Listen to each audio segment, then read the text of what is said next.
The Christmas Miracle of Jonathan Toomey, written by Susan Wojciechowski and beautifully illustrated by P.J. Lynch. Let's begin.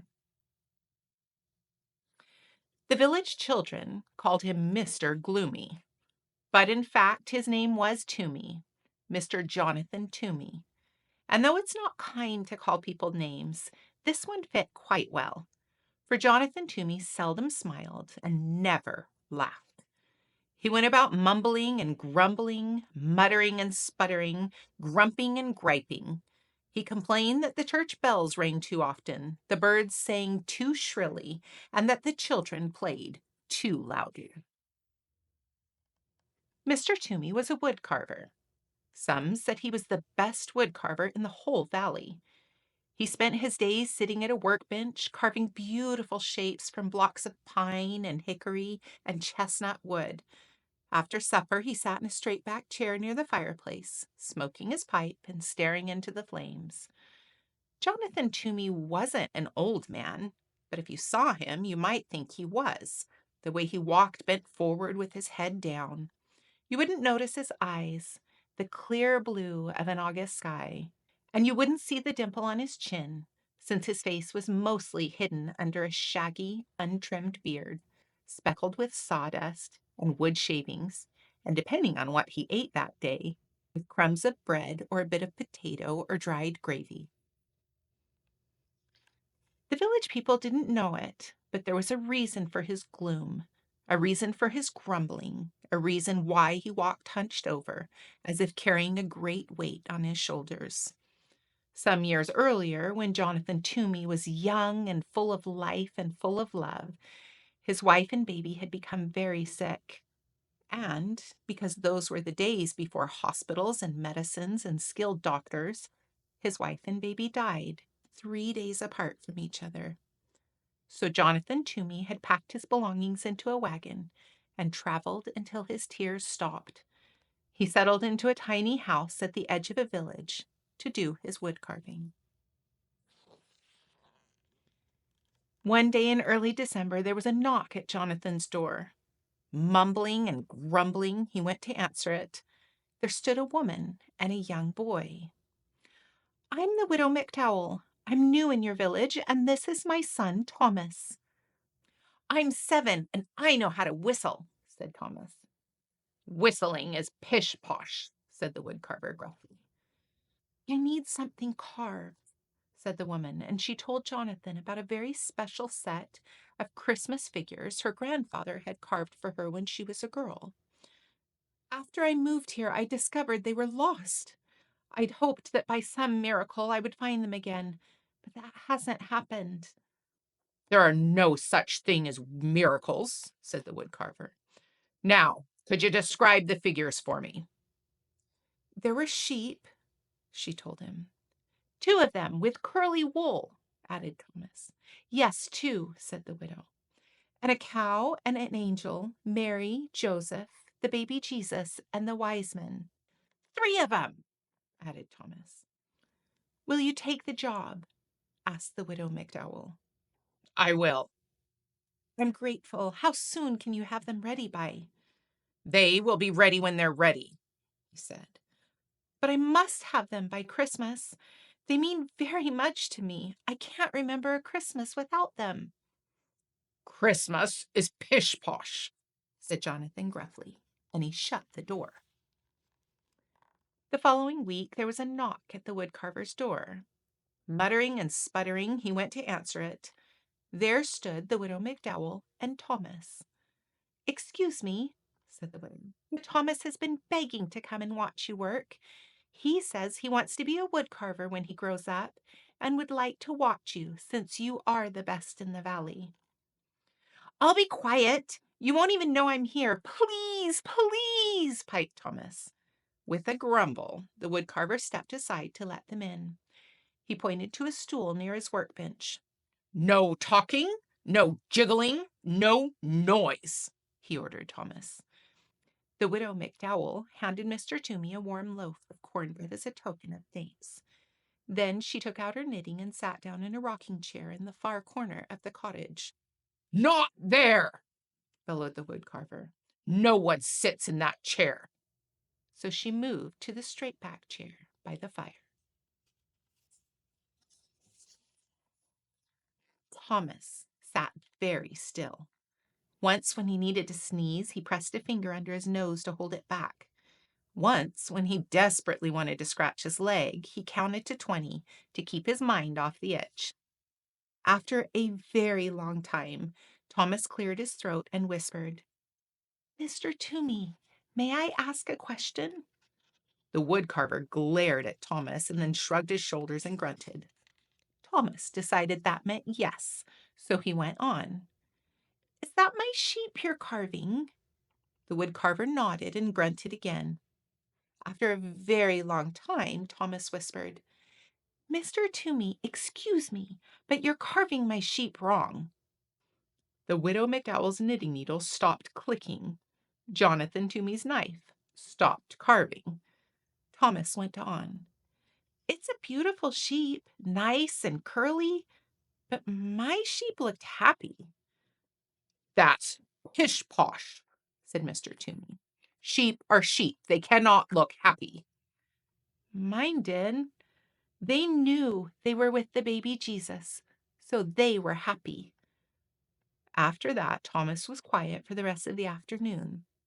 When the church bells chimed 6 o'clock, Mr. Toomey grumbled under his breath about the awful noise. The widow McDowell said that it was time to leave. Thomas sneezed 3 times, then thanked the woodcarver for allowing him to watch. That evening, after a supper of cornbread and boiled potatoes, the woodcarver sat down at his bench. He picked up his knife, he picked up the sheet, and he worked until his eyelids drooped shut. A few days later, there was a knock at the woodcarver's door. Griping and grumbling, he went to answer it. There stood the widow and her son. "May I watch again? I'll be quiet," promised Thomas. He settled himself on the stool very quietly, while his mother laid a basket of sweet-smelling raisin buns on the table. "The teapot is warm," Mr. Toomey said gruffly, his head bent over his work. While Mr. Toomey carved, the widow McDowell poured tea. She touched the woodcarver gently on the shoulder and placed a cup of tea and a bun next to him. He pretended not to notice, but soon both the plate and the cup were empty. Thomas tried to eat the bun his mother had given him as quietly as he could, but it is almost impossible to be 7 and eat a warm, sticky raisin bun without making various smacking, licking, and satisfied sounds. When Thomas had finished, he tried to sit quietly. Once he almost hiccuped, but he took a deep breath and he held it until his face turned red.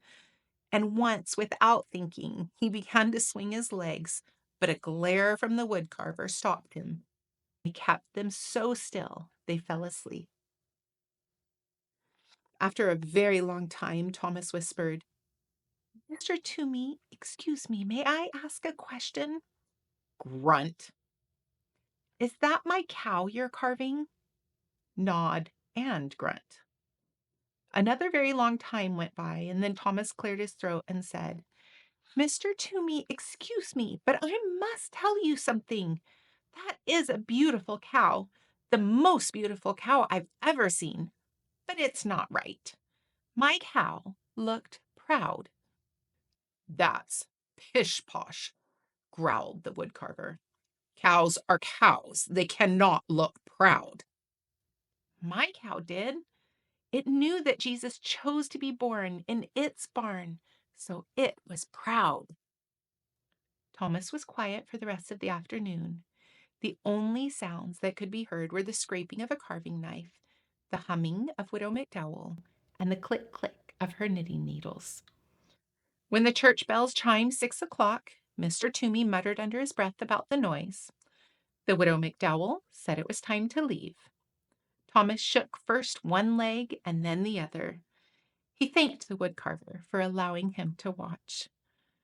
That evening, after a supper of boiled potatoes and raisin buns, the woodcarver sat down at his bench. He picked up his carving knife, he picked up the cow, and he worked until his eyelids drooped shut.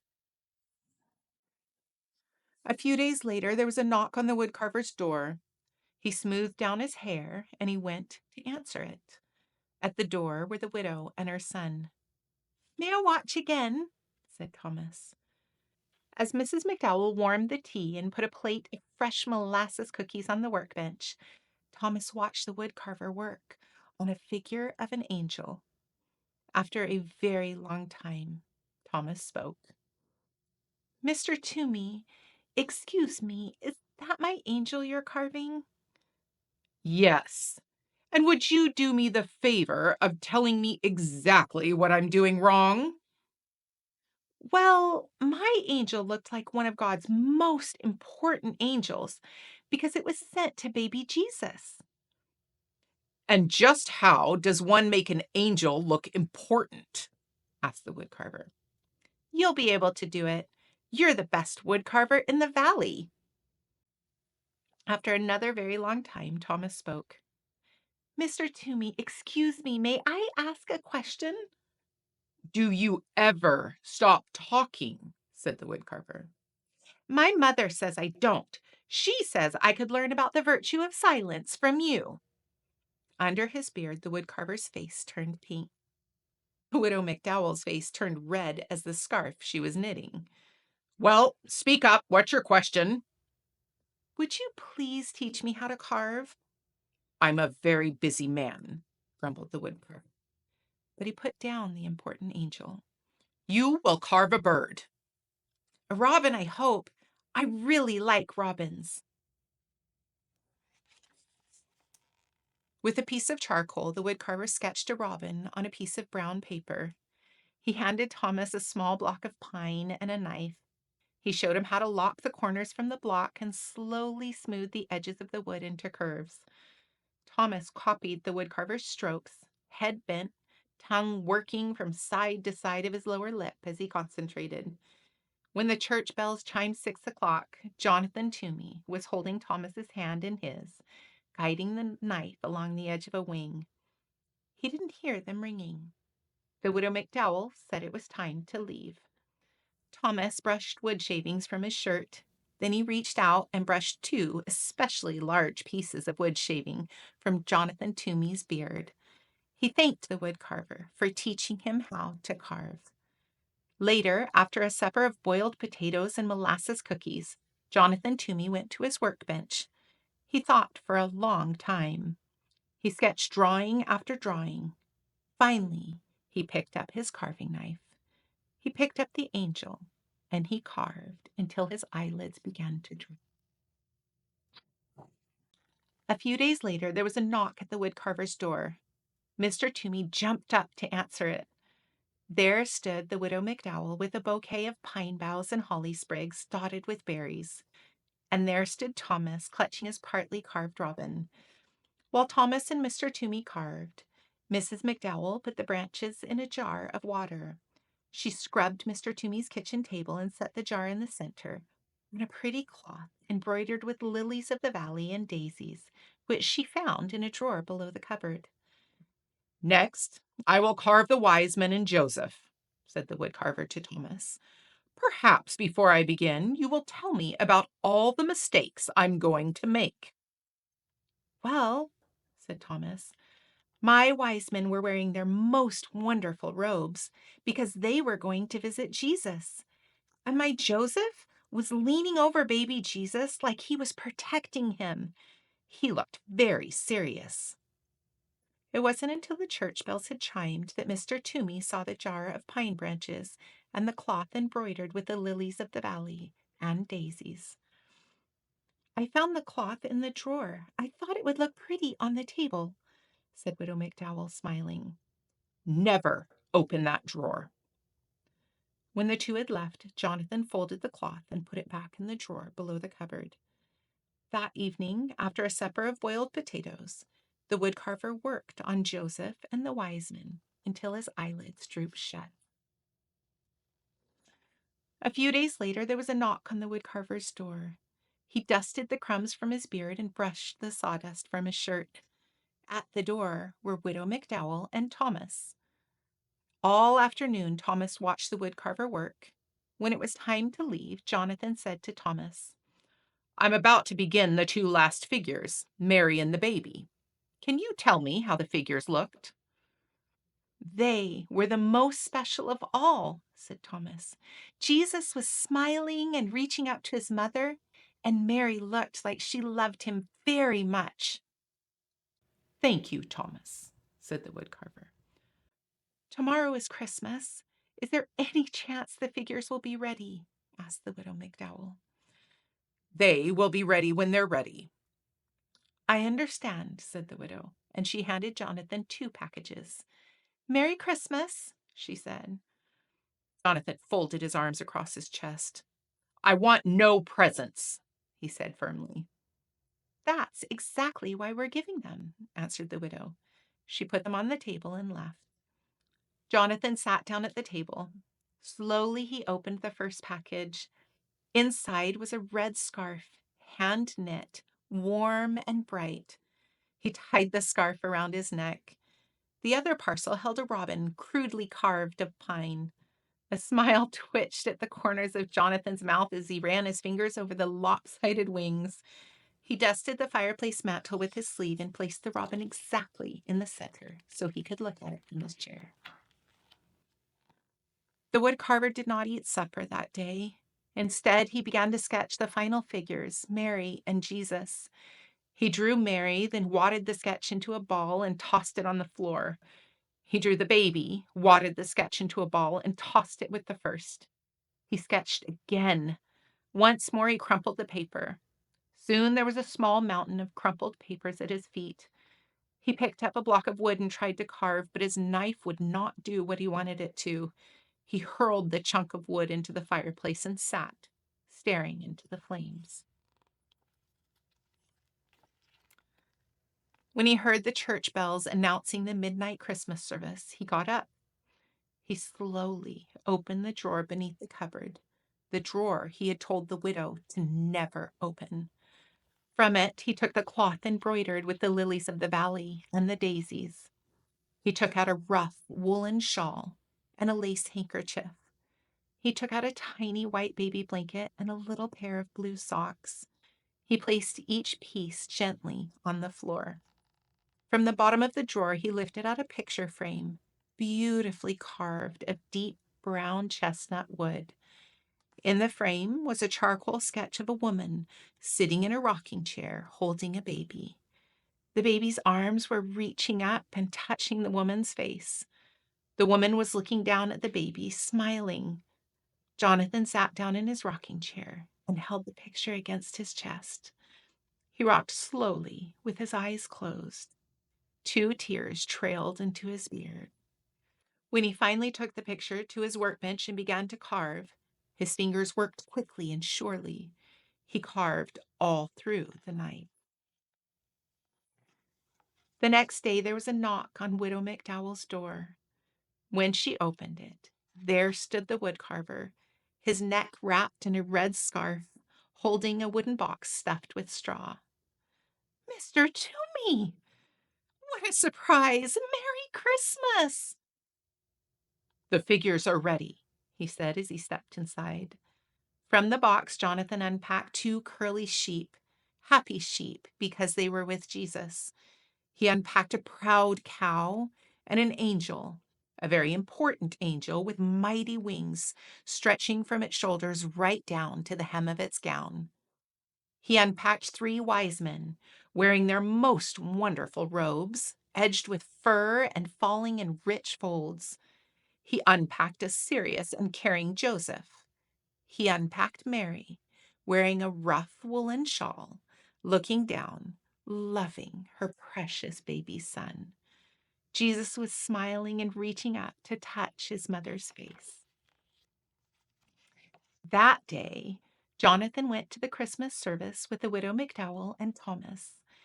And that day, in the churchyard village, the children saw Jonathan throw back his head, showing his eyes as clear blue as an August sky, and laugh.